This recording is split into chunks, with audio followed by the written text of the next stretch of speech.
solely those of the guests and do not represent the channel.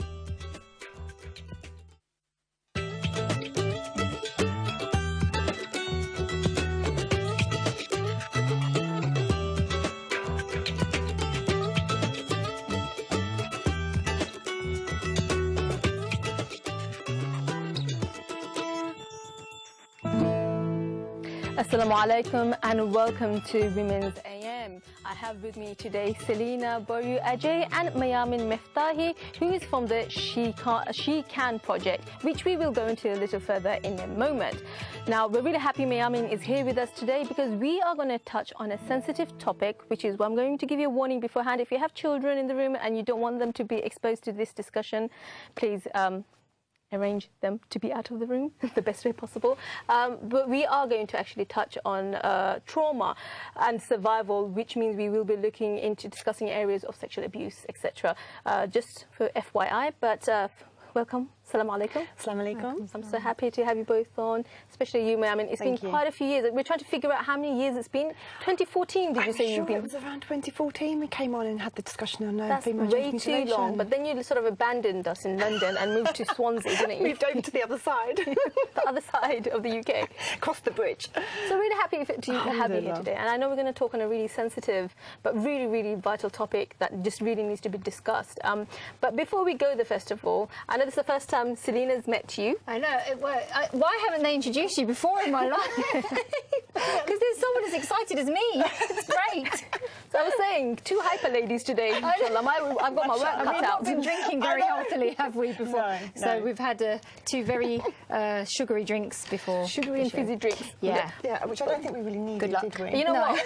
On Women's AM, we need a good amount of energy, which is all great. We've got a lot of talking to do, but first and foremost, in all that time you've been away, I know there's been some huge developments in your life. I've been following you on social media.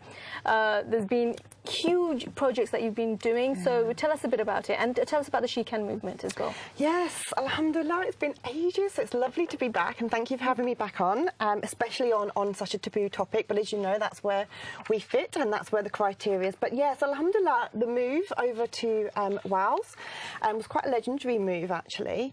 It's where I formed, or continue to form, She Can, which is a consultancy and practice to support survivors and victims of trauma, psychological trauma, still continuing what I was doing from before, and sexual violence. But the movement changed, and it, you know, as we're going to discuss later on, it went into the child sexual abuse survivors' stories, and then alhamdulillah, I've just had the movement there over in Wales, where we've just I campaigned for the first child refuge, and that's just gone through the bill in Welsh Government. So inshallah that will continue, and we'll start making the movement now across the UK. I'm glad you mentioned the policy change, because that's such a key event when it comes to dealing with abuse and child abuse. So what does this mean now, this policy being brought forward? What does that mean for survivors? It's huge for survivors, but it's also more huge for potential victims, and that's what's so crucial about it, because it changes the way that we've already been working with provisions and the lack of provisions. And obviously the part of the campaign was for the child refuge, is that there is a place for children to run to, no different to when we have the women's aid refuges, where women can access if they're in domestic violence, but we have something now specific to cater for the younger children who are potentially at risk. Well, that's amazing. Amazing, mashallah. I think it's just glad, and Women's Day, we bring on sisters, and we just love to celebrate sisters doing some amazing work out there. And again, I think we're just very thankful that you guys are out there doing stuff like this, because we really need it. Not just the Muslim community, but the entire community will benefit from this. And to make a policy change that will benefit potential victims and survivors, that's huge. And I'm surprised these things haven't been actually done before, but I think the projects that you've been doing and the kind of work that you've been doing, been so passionate about, and we will go into as to why you're so passionate about this later, but I think we need leaders in the community who will go out and be the changers, and you've done that. May Allah bless your work, may Allah place barakah on it, and may Allah bring about a whole load of good change from it. I mean, thank you for that. I think we'll sort of nicely, swiftly move on to news bites now. I don't want to. I want to talk more about this. That's why we have her views. I'm in the zone inshallah. now of learning. I'm ready to learn. Now, Mayameen's got some amazing stuff to tell us. But before we do that, just we picked a couple of articles from this week that we thought would be interesting to discuss. The very first one is, we won't spend too long on this one. I just think just quite shocking. This is from Home Office. We've taken it from The Guardian. Headline is Home Office investigators accused of demanding intimate sexual details and halting genuine weddings. If you can just give us a bit of background to this article. Yeah, so basically it's there's been a policy change where registrars, who are the people who complete the registry weddings, have the power now to, if a non-EU citizen, not citizen, but a non-EU person or a non-Brit marries a Brit or an EU citizen, they have the power, or even wants to marry, or intending to. Okay. They have the power to report that to the Home Office, and I think there's been over 2,000 cases of the Home Office actually coming in and investigating as to whether these partnerships are, real or not. When we say investigating, that the whole the method of investigation is extremely questionable. Yeah. Because there have been go into it. I'm just not happy about this. You're really not happy. Investigation is not them just going onto their Facebook page and having a dig. Yeah, this is stopping ceremonies hours before. I think they managed on quite a few occasions to stop a couple of weddings out flat where the couple still went on to continue with the celebration and didn't tell the guests that the actual ceremony didn't go through. But what they've done is they've... It sort of says in the headline, which I forgot to mention, couples face insulting checks in sham marriage crackdown. Yes. So the crackdown is taking mobile phones, sifting through pictures. On one case, with a gay couple, nude photos were found and shown to other officials before the civil ceremony was due to take place. Then there was a couple who were barged in on in the middle of the night, and her husband was detained for, I think, a month or something like that. And I don't know if it's that couple, but there were a couple where they barged into their house, middle of the night, broke into the room, and they said that doesn't look like a real marriage because both of them were wearing pajamas in bed. And I put a note, well, there goes my marriage. And mine. I live in my pajamas. I'm just at bedtime. I know. I get home from work and it's the first thing that comes on. The minute I get in the house, the fluffy ones, you know which one I'm talking about, yeah? No, the fluffy ones from a very big retailer, the ones that are very readily available, they're the ones I make a beeline for. But to come to a conclusion, this has serious implications. It does. I mean, we're laughing at it because of the shock. But people have been incarcerated. They've been in prison for absolute nothing. Understood it from a certain aspect that we touched upon earlier, that we know sham marriages are taking place. Statistically, is it a high risk situation? That's the thing. They're taking place, but they're in the thousands. Hello, Britain is in the millions. We've got millions, and you're worried about a couple. It's literally a couple of thousand. And if they do take place, can someone educate me? Maybe email the channel. But what's the worst that can happen? What, they're going to go on to draw benefits? I don't get what the fear is here. Whatever it is, this is my thing, and I know, Mayameen, I think you raised the point earlier when we were talking, the fact that sham marriages do happen, so something has to be done.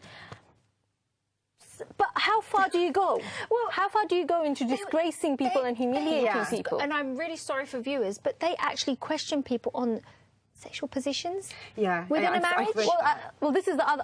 I mean, terrific. To a certain degree, you've got this, like you said, we've got this aspect that sham marriages are taking place. Many of them are taking place for that person, whoever it be, whether it's the man, the woman, the man, or the man, whatever it is, whatever situation it is, for them to remain in the country. That's the most, or for those to access a visa to come into the country. So this is another ploy, isn't it, a part of the immigration system to stop the rise in immigration. But like we said, the issue that we've got here is that they're invading the privacy of genuine couples. They're counting toothbrushes. Yeah.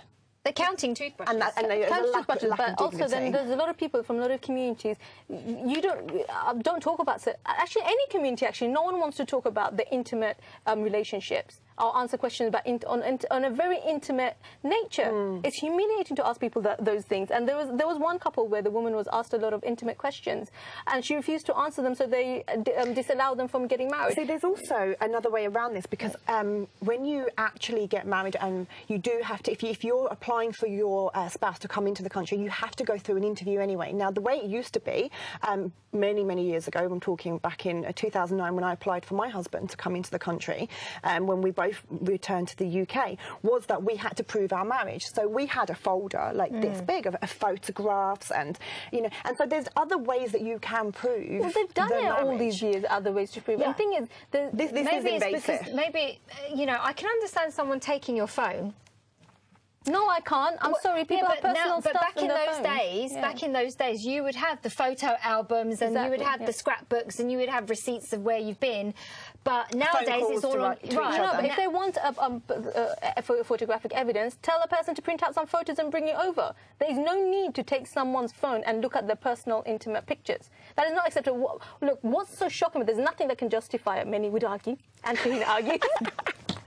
But you have to allow people some level of respect. You can't combat everything and take methods that are inhumane. We're talking about civilized society here. What kind of civilized nation are we that we will ask people some disgusting intimate questions and show people's nude pictures around to prove that they're a citizen, or it's not a sham marriage? And this again goes back to, Selena, what we were saying is the reality is that the level of statistics, how much is this is actually really, isn't it? Yeah, because it is necessary. I mean, we could argue that the whole Brexit came about because of fear-mongering over how many people were coming into the country, and then it was revealed actually it's a minimal number. Yeah. But this has always been a problem with the fear-mongering of you're being used for otherism. visa. Yeah, you're being used for a visa, and and this has been for years. I've been married, alhamdulillah, for 15 years, and the first thing when my husband and I got together was, he's using you for a visa. I went to his country to live for 4 years, so I must have used him for his visa. Was it a hot country? Yes, Tunisia. I would have definitely used him for his visa then. Look, we can probably go on about this. I can definitely go on, but quite frankly, some people need to be investigated on this. Yeah. That's all I'm going to say. Appropriately so. Investigate. No, I mean the investigators need to be investigated. Oh gosh. And maybe they should deserve some inappropriate investigation considering what they've been doing. But moving on. Next article, very quickly, Selena. We should have left this one to the end. Right, okay. Tired, hungry, about a minute or so just some brief tired, points. Hungry, shamed, pupil poverty stops learning. Yeah. Teachers reveal impact of austerity and say it's getting worse. I mean, is this news, really? We knew this. Everyone knows this. But teachers have known this for years and years and years. It's from The Guardian. It basically gives statistics of 8,600 school leaders and teachers and teaching staff who have been surveyed. And the gist of it is that children are skipping school because they can't afford uniform, they can't afford to eat. Can I just make a few points, because we're being very quick. They can't concentrate, they haven't got food, parents are on the borderline of earning too much to be receiving help and too little to actually live a proper life. But schools, if you're going to moan about this, and we need to moan about it, but can you stop theming dress-up days so that takes less pressure off the parents? If you're going to have a dress-up day, just say it's a generic dress-up day. Stop theming so people have to spend £30–40 on outfits that never get worn again. We need to take into consideration that there are parents on 0 contract hours, short-term contracts. If they don't work, they don't get paid. That needs to stop. I'll give you a quick example. Guinea-Bissau, I had a whole family from Guinea-Bissau. I noticed that the child was getting skinnier and skinnier by the week. We sent the head teacher to her house to find that 13 children were living on a bag of frozen peas. So this is a very real problem. But there are things that can be done. For example, uniforms need to be subsidised, and this free school meal needs to not just be in Key Stage 1, but Key Stage 2 and Key Stage 3. Yeah. Well done. Yes. Thank you very much. Now you can take a breather. Jazakallah khair. Well, I think, you know what, we probably need to do another... We keep coming across these articles and probably just need to do another show on this. Yeah. Considering, like you're saying, teachers know this. We know there's been poverty and child poverty, but the government don't seem to be taking note. Parents are bringing unwell children to school because they're on these zero contract hours. They can't afford to keep their kid at home when they're ill. But it's also what you just said, Selena. It's about this competition that's happening with these dress-up days. I know my children. I've got 3 young boys, and alhamdulillah. But the 2 of them who are in school, it is like constant. Every single day there's something new. There's every single day there's something new that needs to be paid for. And even in like you said, with standard normal working class families, we're struggling because every single week there's something new. A new school trip that needs to be paid for. Book Day, my school, they decided to make it Mary Poppins, but the Mary Poppins outfit was either 15 quid or 40 quid, and I was like, oh my God. Really sorry to cut in, guys. We have to go for a break now. Stay with us, don't go anywhere. When we come back, we'll be talking about trauma. See you back in a bit. Assalamu alaikum.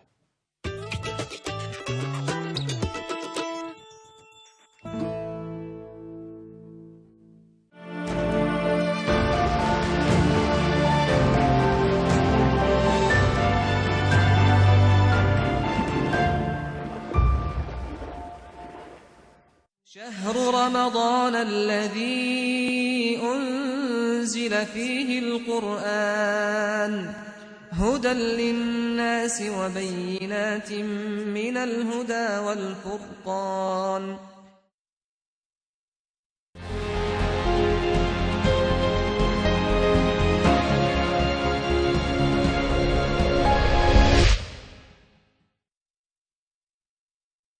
Tiba Foundation helps and sponsors orphans around the world. और मेरे को बीमारी भी है खून की, तो इसकी वजह से मैं पढ़ नहीं पाता हूँ। और मेरी बहन भी थी, उसको भी यही बीमारी थी, वो बेचारी इंतकाल कर गई 4 महीने पहले। Help by sponsoring orphans like Junaid. पढ़ लिख के आगे मैं फौजी बनूंगा, अपने मुल्क के अपने वतन की खिदमत करूंगा। Give them hope for just £30 a month or £360 per year.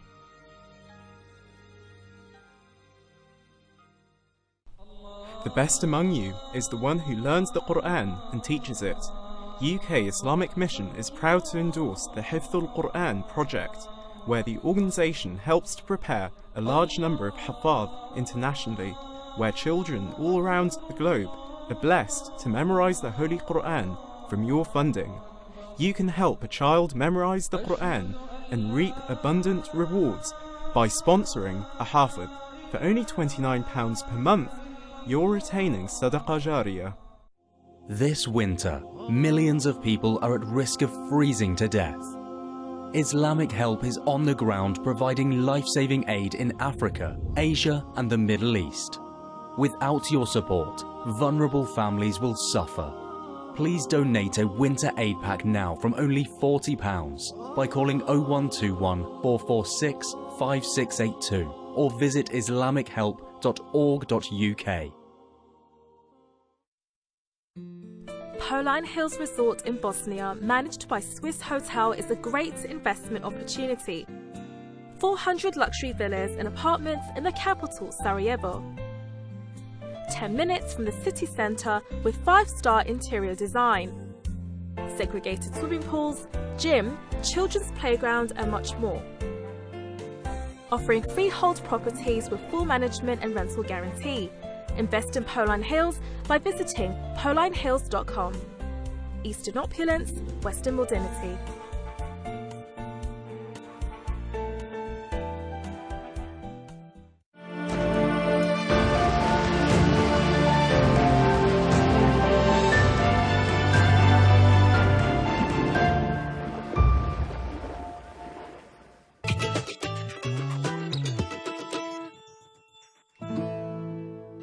Assalamu alaikum and welcome back to Women's AM. Now, when we experience trauma of any kind, it leaves a permanent imprint on our lives. The road to rebuilding lives in the wake of such an experience can be long and painful. Although there are some experiences you can never get over, you can heal and live a good life. But what are the barriers that prevent this from happening, and what support is out there? There's quite a few questions there to answer. I mean, first of all, once again, I really want to thank you for coming on this show, because I know for personal reasons this is not the easiest of topics for you to talk about. So may Allah bless you, and I really appreciate you for being here. We can get a bit of background, which is why I'm going to ask you, why are you so passionate? I mean, we're talking about trauma and survival. Yeah. Within that, we are talking about abuse, we are talking about sexual abuse. Once again, just to remind you, if you do have children watching at the moment, we will talk about difficult subjects. So why are you so passionate about talking about trauma and survival and abuse. Yeah. So again, I just want to say thank you so much for, alhamdulillah, having me back on here and blessing the platform to be able to talk about these topics, because, you know, I'm very much aware how uncomfortable they are, because it took me, you know, 20, nearly 30 years to actually speak out about the topic myself. So that's where my passion comes from, because, you know, I was driven by my own suffering as a child sexual abuse survivor at the hands of my father. And back in 2011, he was actually arrested and he was sentenced to 10 years in prison. And that's when I started my career. I started to you know, not want to be a stereotypical statistic, and I aimed for success. But what I then found was that my fulfillment of success meant helping other women to move forward, and that was based on the fact that, alhamdulillah, you know, I've been blessed with so much resilience. But it was a traumatic process in just getting support.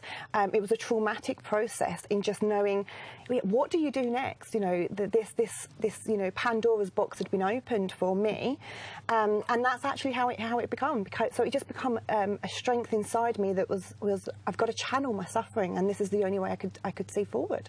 And once you started, did you see it sort of? The ball that it started rolling pretty fast. I'm trying to find a good, appropriate metaphor, but because I've been watching you for a while, and you've been doing so much. As you know, and as many will know, is that I actually never spoke out about my own story. Well, that's the thing. We've actually known you for, I've known you for quite a long time. Few years. You've been on the show, like you said, in 2014. Even at that time, we didn't know you were a survivor. No.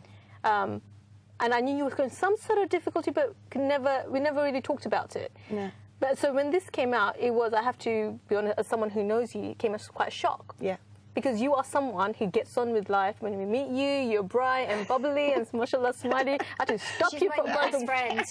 She's my new best friend, honestly. Mashallah, there's a lot of positivity around you. Yeah. I'm not saying you don't have your down days. Of course. But generally there is that. So it came as a shock. But does it shock you that we are surprised? Do you know what happens? Like you said, you know, my career backdates to 2011, and actually that was when my father was arrested, and of course nobody knew about that. You all found out about my story in September 2018 when I went public, and the reason I went public is because he was being released early from prison, and I found that that was an injustice, and there was no other form of protection at that point. So I'd continued my career, as you know, working on sexual violence, but not going deep into this particular topic, trying to keep my own boundaries and trying to keep my own professional and personal slightly distant from one another. What then happened was, you know, as sexual violence survivors, you are groomed into silence, okay? You're also groomed into being told that if you speak out, other people will not be able to look at you, will not be able to comprehend it, and there's a lot of this stigma. So as you were shocked, actually the solidarity that came in from everybody shocked me. Because I was ready for the backlash. They build isolation on purpose. They construct it. But I was ready for the backlash of me speaking out. I was ready to be disowned. I was ready to be isolated. I was ready to be shamed. And I prepared myself mentally for that at the point of going to waive my anonymity to speak out via the press. You know, it was not something small that I was doing. It was quite big in that sense. And so I was mentally ready for the backlash. That didn't happen. And that took me by surprise, more so. I'm so glad to hear that, because when I saw your story break out, the first thing we thought was, okay, how do we give this sister a platform? How do we support her? Because we know this is a problem, not just generally in the wider community, but there are problems within our own community, and it is something that people find very difficult to talk about, understandably. Of course. But especially you, Selena, as a teacher, do you find you deal with children all the time? My career spans over 16 years now. And have you had to deal with children? Really? Everything from cigarette burns to starvation to pure neglect because the parent is single, or a non-single parent suffering from depression, a spouse is out at work, and the other, then sexual abuse, you name it. I've seen it. I've seen children act out that abuse on other children. It has to filter out somewhere. It's an outlet, isn't it? They can't process what's going on. So And that's why I don't believe in naughty children. Nor do I. I just think there's something causing an irregularity, for sure. Just to come back to you, Mayameen, in terms of the number of victims, what are the statistics like? The statistics are... On two fronts, on the wider community and generally for the Muslim community. Okay, so actually I've got some of my own statistics. When we talk about how much of a problem is this in the Muslim community, well, we know, first of all, that there's a huge problem in all communities. Yeah. All communities are covering this elephant in the room.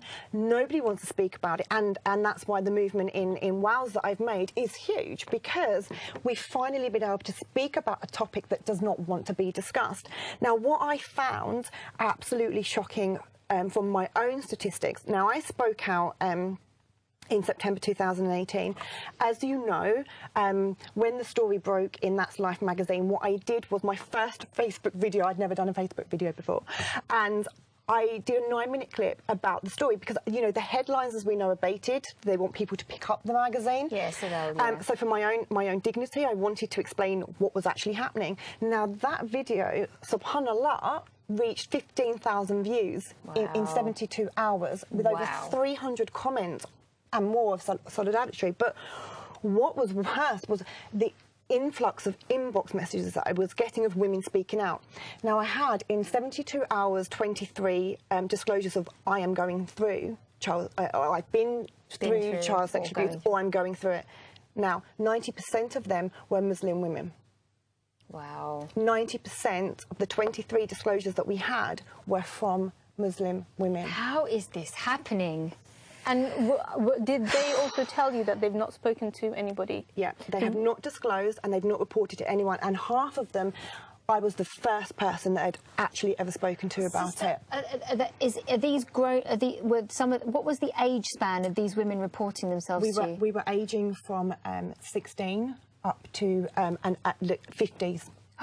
So within a marriage? Women who had never spoken out ever were coming forward to me and saying, sister, and of course, when they first come to me, the first thing they say was, you're not going to tell anyone, are you? But I feel I can now open up to you. On that note of silence and not talking about it, because there's this quote in your website, the She Can website, that says, actually asks the question, how can there be so many survivors of trauma and yet so much silence? How? Why is there so much silence, yet so many victims?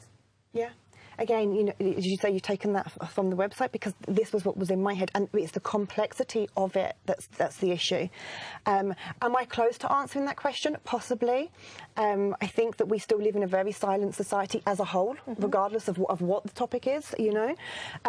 But what it actually means is that we will simply suffer in silence. Okay. Well, as someone who understands my own community and has a certain understanding of the Muslim community, the reality is, I think, for survivors within our community, it's that much more tougher to come out and break the silence. And I think we just have to be honest about this. For numerous reasons, it's not one specific reason. And one of the reasons is the fact that there's a bit of stigma around it. Family stigmatisation. Family honour. Family honour. That's in some cases family honour, but just generally, even this issue of marriage is a huge thing.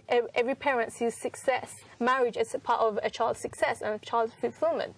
Being stigmatized as someone who has been a victim or a survivor of rape or sexual abuse, it hinders that ability for them to get married again, because people will... But a lot of things as well, Shahina, I found, is that of the few mothers over my, teaching career that were suffering from abuse, it took them a while to recognise that it was abuse, because it was within the marriage. They thought, oh, this is how a marriage is run. This is my duty to my husband. And it's only from speaking to professionals slowly but surely that they recognised, but this is not right. Even though I'm married, rape is possible within marriage. And a lot of women that I've spoken to, it took them a while to realise that. We've got a big problem in society as a whole, and like you just said, it comes also with a cultural aspect as well, is that we can deal with this ourselves. We don't need to take this outside. We can deal with this in-house, and we've had that in our Muslim community. We've had masjids, our mosques, that let's hush this down. We don't want this going out into the public arena. We can deal with this in-house, and that's the same in family homes. But even in terms of dealing it within our community, it can be dealt with if our leaders within the community were to come out, and if our leaders stopped hushing. At the end of the day, they're in a position of responsibility, and if they were to speak out, and are they hushing them? They are hushing them. No one is speaking about it as openly as they should. But I tell you what is another problem that we have, and I'm gonna do this as a quote, is that the culture will always play a role, because we want to be able to deal with situations ourselves, And one other issue that I have, and it's huge, is that we know that in Islam, the Prophet, our Messenger Sallallahu Alaihi Wasallam, has said that if you see an evil, you have to change it with your hands. Yeah. And if you can't change it with your hands, then you change it with you change it with your tongue. And the lowest form of faith is to change it with your So what we are doing is we are hushing this, and we're using Islamic context to be able to hush it. And another reason how that then becomes contradictory to this is that we don't publicly display your sins. Now, I've had that said to me. But it's not your sin. Precisely. It's not your sin. So could you imagine a victim or a survivor being told that you are publicly airing? Now, I stand firm and strong and convicted in why I spoke out, and I am so glad that I went public. Don't get me wrong, there's days where I sit back and think, what was that for, But that is not my sin. I have not sinned. The perpetrator, the offender, my father was sinning. So why should I have the silence convicted onto me because I'm publicly, sister, you don't need to publicly declare it. No, I do need to publicly declare it. Yeah. Islam says that you have to change it. You have to change the evil. Yeah. And if I continue my silence, how is anyone else going to be able to change the evil? No, having said that, and if someone who feels strong enough to be able to take this forward and deal with it, to change the situation and bring about justice, alhamdulillah, but there are also people who don't want the world to know what they've gone through, and who do want to keep it private. That's not wrong, is it? No, and I was the same. I kept this private. This was, 35 years of my life. My father was sentenced in 2012. I kept it secret. I kept it hidden. Nobody even knew in my working environment what my passion drove from. I spoke out in September, 8 months ago. And that's perfectly fine, because we're all on our own journey, and we're all on our own healing process. You don't want to traumatise yourself and even I don't further, want people to feel that they're not strong if they speak out. What I have an issue with is how the victim has the burden of responsibility and blame. Yeah, not only have they got to go through the trauma, they've also got the burden of responsibility of what happened to them at the hands of another. Well, let's come back to that further, but we're going to quickly go off for a break. Please don't go anywhere. We'll continue with the discussion on trauma and survival, and try and give some advice in terms of how to deal with it and where to go. See you back in a bit. Assalamu alaikum.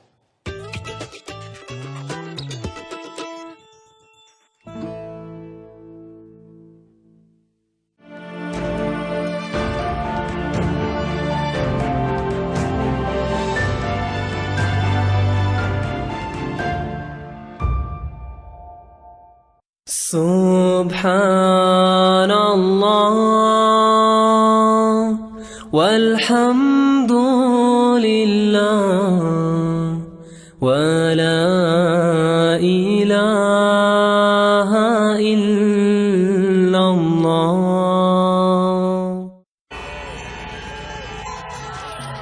So much confusion. There's so much to buy, so much to try. Or does loyalty pay?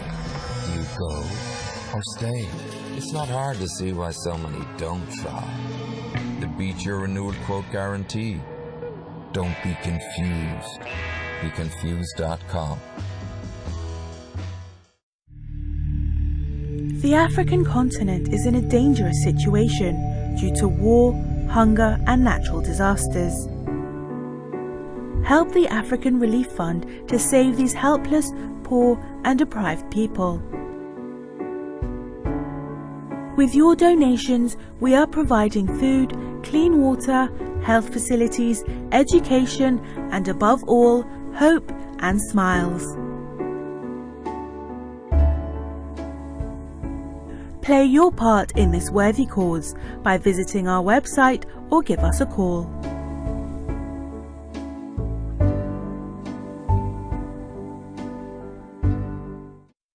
Come to Madison, where we serve halal certified, freshly made and delicious food. Come, relax and have family fun.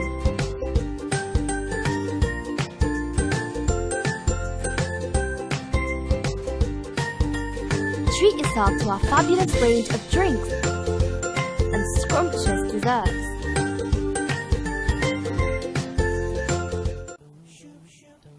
Assalamu alaikum. If you're in the UK and looking to invest in a halal manner, you have to listen to this story. R.I.S.E started in the US with an aim to make halal investing accessible.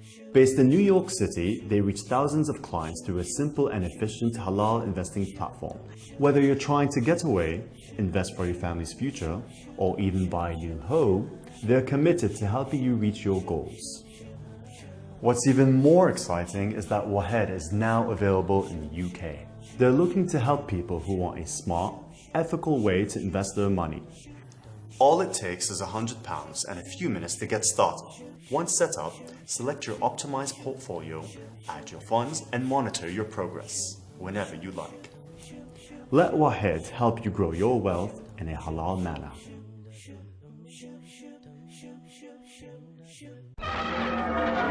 This is a special public announcement.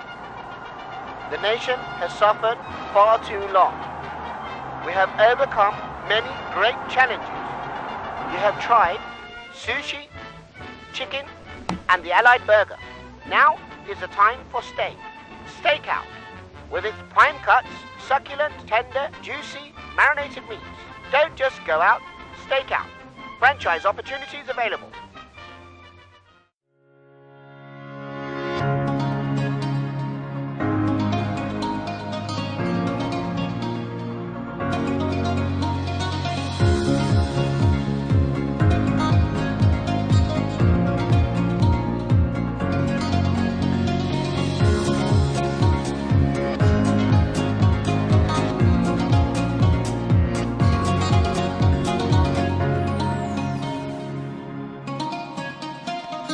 A business without a sign is a sign of no business.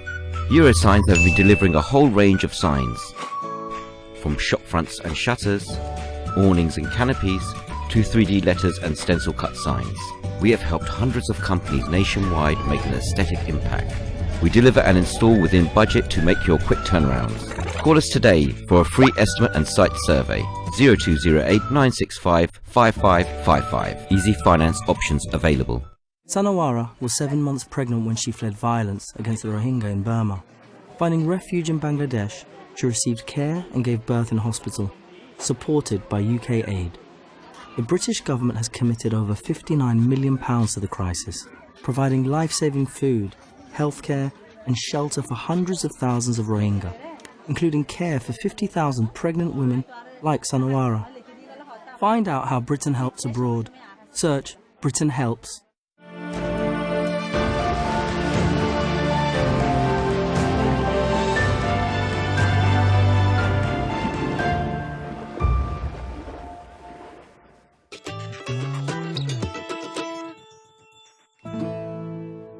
Assalamu alaikum and welcome back to Women's AM. If you've just joined us, we are talking about trauma and survival. So far we talked about abuse that happens and Mayameen's work on that front, but we want to sort of move on now a bit more. We talked about the fact that Islam encourages and teaches us to be just and bring about justice wherever there is injustice. And when it comes to bringing about justice, there's no haya in that. We have to really, correct me if I'm wrong, but do we need to look into And as a show, we've discussed this before. What is haya? What is shame? What is honor? There is a definition from an Islamic context, and I think in some cases we have taken this completely out of context and completely been, the words have been completely redefined in a way that is really detrimental to individuals and communities. Yeah, manipulated. The problem is with this word justice, and again, you know, feel free to debate with me on this, but this is just a personal opinion that I hold, especially in the Islamic context, is that we always say, and I know that Almighty Allah subhanahu wa ta'ala will be just at the Day of Judgment. However, we use that as a kind of like a cop-out to turn around and say that, well, I'm not going to speak up, I'm not going to do anything. We don't need to do anything in our communities because Allah subhanahu wa ta'ala will deal with it on the Day of Judgment. That's a cop-out. Justice is in the dunya. You know, we can get justice in the dunya too. Isn't this why Allah sent Islam? To ensure that we implement justice. You can't unlock the akhirah unless you do the dunya bit properly. Exactly. You know? Which is why leaders within the community will be held responsible for their positions and the platforms that they have. Big role.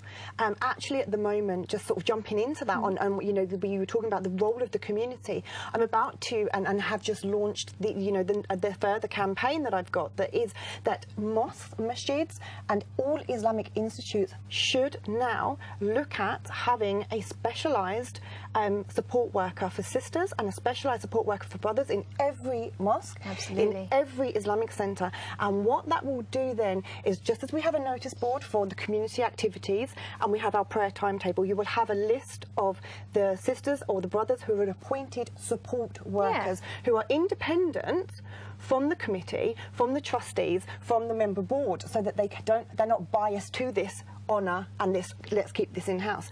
Now, the independent support worker will obviously have to be trained in trauma-informed, will be safeguard trained. But I tell you what would then happen is the mosque will be providing a support system. What we don't have is, if you walked into a mosque now and you are suffering as a sister, and you looked at the notice board, are there crisis lines up? The women's Muslim Women's Network up? Is there anything for you to turn around and say, do you know what, I need to speak to somebody? Now, if you walked into the masjid and you saw in the community, it's not public, you don't have to expose yourself. When you're about to call it, You see that Sister Shahina is a specialised support worker, qualified and trained in this area. I know that I'm going to be able to reach out to her. I know that maybe at 6 p.m. she'll be in the masjid and I can sit and have a face-to-face conversation with her. What we have to do is we have to provide the support provisions. Totally. And this is not just for sexual violence, this is as a whole for trauma, for suffering. You know, let's take this slightly outside of the box of sexual violence. This is about anyone. You have a loss, you have a bereavement, you know, nobody is immune to trauma, you know. So when we sit in the masjid, alhamdulillah, we have our khutbah and we listen to amazing Islamic talks about how we suffer, we pray to Allah, we have healing. That person doesn't know who to go to. And if you go up to your imam and say, I'm suffering, I'm really busy, go and speak to so-and-so. I go and speak to so-and-so. Sorry, we're really busy, speak to so-and-so. We need to be proactive as a community. The khutbahs need to change as well. We've got to be proactive as a community. The khutbahs need to touch on subjects that are uncomfortable. Of course. Because let's face it, predominantly the brothers are going to the khutbahs. And, you know, is it a situation where we're getting to, oh, it's Jummah, just go to the khutbah, does it just go in this area? You know, we need to have some brave imams who are going to stand up and say, today I'm going to talk about a subject that no one wants to hear. But you might change the behaviour of one brother who's abusing his wife in that. And you could potentially save a victim. You could save a victim. And that's where we have to take the seriousness of Mosques need to also be trained on helping out with safety plans. So yes, safeguarding again. Safeguarding. So if someone goes to see the sister or the brother and says, yeah, this person's suffering from abuse, then they should be qualified enough to say, right, let's implement a safety plan. They can go to XYZ place. We can remove the children. We can get CP officers in from the school who will happily come after hours. You know, there are ways to deal with. You know, people don't need to continue to be traumatized in this way. But we don't also need to continue to make excuses that we don't know how. You know, I can provide you the training in trauma informed. I can provide you. That's what I do. I train professionals on child sexual abuse. I train professionals on how to access these safety plans. Where are the excuses? I was actually going to say that, I mean, there are cases where masjids don't have funds, but if they reach out to organisations like yourself, then it's sort of, you're not paying for it, just reaching out to organisations that are already there and utilising it. I had this conversation just this morning. Never let money be an excuse to save a child. But there are a lot of organisations out there, like yourself, like other helplines. It's sort of taking responsibility and finding out who these places are. I was with a woman, which is which is again another issue that we've got is we're talking about not finding these organisations. We shouldn't have to find these organisations. Now, non-Muslim communities, when they want to tackle child sexual exploitation or they want to tackle domestic violence, you go into a public toilet and you will have a flyer, right? You walk into a mosque. Where are the flyers for our sisters? For our brothers, even. Where are this? Abuse can be information, and it is non-gender. We're not talking gender specific here. There are brothers, as we know, and especially again in the revert community, in the convert community, who are coming into religion like me because they've suffered and they're trying to find a place of healing. I was with a woman this morning who said that she was a part of Women's Aid. Her working life took her away from it, but she said she's going to go back to it and she will happily donate an hour of her time every week. So don't let funding be an excuse. There are people who will volunteer. They will volunteer to go to the training, and they will help, genuinely so. There's a Jewish woman I know, and she runs an osteopathy clinic. She, even though she's got together with one of her patients who are running a guise of a women's sports group. Now, this sports group is supposed to be for yoga and a bit of racquetball and whatever, but actually the reason they brought this group together is because these women are forced to be cocooned in their houses. They're not allowed to come out. They've been in England for so many years, but they can barely speak English because they are isolated on purpose. Now, whether or not they're being abused sexually I didn't get any information on that, but the fact that you're purposely isolating someone from the rest of the community, that in itself is a form of abuse. And touching upon that, like you were saying, you know me, Sheena, I've been working in this field for a very long time.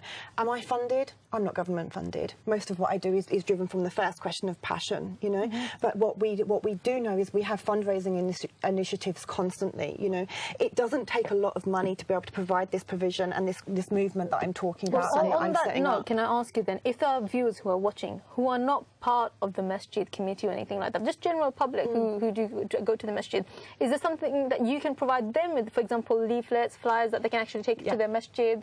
What else can they do? That's exactly what we're doing at the moment. So again, because I was so successful, alhamdulillah, with the Child House campaign, I have a second petition that's gone into Parliament this month, April, alhamdulillah, which is again connected to child abuse and sharpened victim protection. So inshallah, I'm waiting to see where that petition is going to go to. So there are two campaigns that are kind of leading the way and they're moving on. Now I feel like I have a duty to work within my own Muslim community. I feel like I need to come back into that path that I as you said, I disappeared from for a short period of time, and that's what I'm doing now. I'm starting this movement that there are no more excuses. My statistics have been proven that we have a problem. We know we have a problem. But what can I at least do is provide that support provision for you. There will be leaflets, there will be a campaign, there will be a pledge. I want people to be pledging and to be supporting this, because if we don't create the tribe behind us, we can't do anything with it. There's no point in me as a single person standing up and saying, this is what I want to do and this is how I can do it, if I'm just the one voice. I mean, alhamdulillah, even with the Child House petition, I was the only voice. We only had 200 signatures on that, and I wasn't going to attend the petition handover, but I pushed myself to go.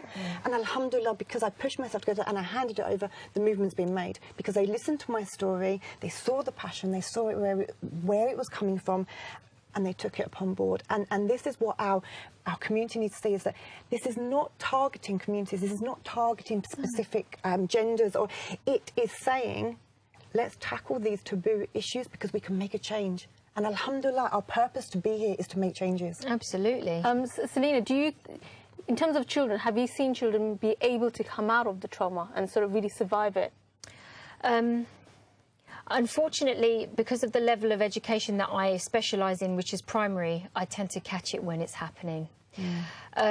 I've had children, I told you about a little girl called Aisha who committed suicide at the age of 11, the year after she left my care. I was her teacher for, in total, on and off, but 3 years in total I was her teacher. Now, she was one of 11. Whether there is abuse going on in that household, we don't know. We will never know. So the frustration for me is that I get them when it's happening, and then when I relinquish them, we're not allowed to follow up. I've tried phoning up the new school, contacting the parents. How is this person going? Do you need further help? And the answer, it falls on deaf ears.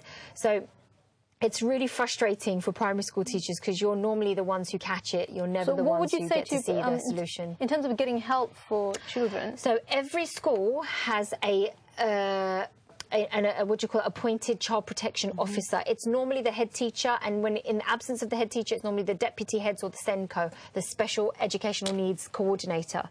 But everyone in the school has a weekly briefing on children who are vulnerable and children and signs of vulnerability. So please don't feel afraid. If you are going through abuse, or if your child is going through abuse and you're afraid of your spouse or afraid of your partner, you can silently report it to the school. The school will silently report it to social services, and then social services will tackle it from a different angle as opposed to coming your route. So there's, you know, if you're afraid for your life, you need to tackle it now. Regardless of what the abuser is trying to make you feel, it is never going to get better. You need to take yourself out of the situation, and where there's children involved, even more so. Okay, just I want to give you that final part of the last minute that we have, Mayameen. What's the final take-home message you would give people in terms of survivors? Can they move on? Can they have a life? Can they overcome? At least to a certain extent. Absolutely. You know, that's one of the things that I'm passionate about in my movement, in my organisation, She Can Consultancy, is that, you know, we don't have to succumb to the stereotype statistic that, you know, we're damaged goods, or we're meant to be homeless, we're meant to be on the streets, we can't perform. No, we can succeed in life, but I tell you how we can only do that is by being trauma-informed and understanding what's happening. There's so much complexity around trauma, you know, and it's a brain science to what's actually happened to us. It's our survival mode. Now, obviously, I provide a trauma recovery program for women, and we work through this, you know, and I used it on myself before I even put it out into the society, is that we have to be able to understand, you know, and there's a lot of, you know, it's a whole nother topic, it's a whole nother show on misdiagnosis of PTSD and trauma and anxiety. I could go on forever about this, is that, you know, stop diagnosing people with severe anxiety or children with ADHD. Everybody has a life event, you know. I provided it to teachers, to schools as well, my life event checklist. Now, this is the most invasive way that you can find out what's happening inside a home, and you just tick the boxes. There are ways that we can move forward, absolutely. And just very quickly before you go, are there any helplines, support out there, or how people can sort of get in touch with you? Yeah, absolutely. You know that I have the live chat available via my website. We have a support group on Facebook that can be accessed, which is She Can Psychological Trauma and Anxiety Support. She Can Psychological Trauma and Anxiety Support. It's just a Facebook and that's on group, Facebook but you can go onto the page and access it. Like I said, please go onto the website and come through the live chat and reach out. And again, you know, having this platform, alhamdulillah, and jazakallah khair for bringing me on here again to discuss this, is that, you know, letting people who are watching that you're behind this, and therefore they can reach out to you, and you can forward them into me if need be. And you're a great success story. What a great success story, alhamdulillah. Absolutely. Thank you so much, sis. Jazakallah khair. You've been like a 5-6 hour drive for you to get here today. Alhamdulillah. Allah bless you. Thank you so much once again. I can't thank you enough. Thank you, Selina, as well, for being here. And to you, the viewers, like I said, if there's anyone that you know who is suffering, or if you are suffering yourself, if you can't contact them, contact us. We'll get you in contact with She Can Consultancy. Otherwise, you can Google She Can Consultancy. Get in touch. If you need help, don't suffer in silence. That's not what Islam encourages us to do. Until next time, you take care, and assalamu alaikum wa rahmatullahi wa barakatuh.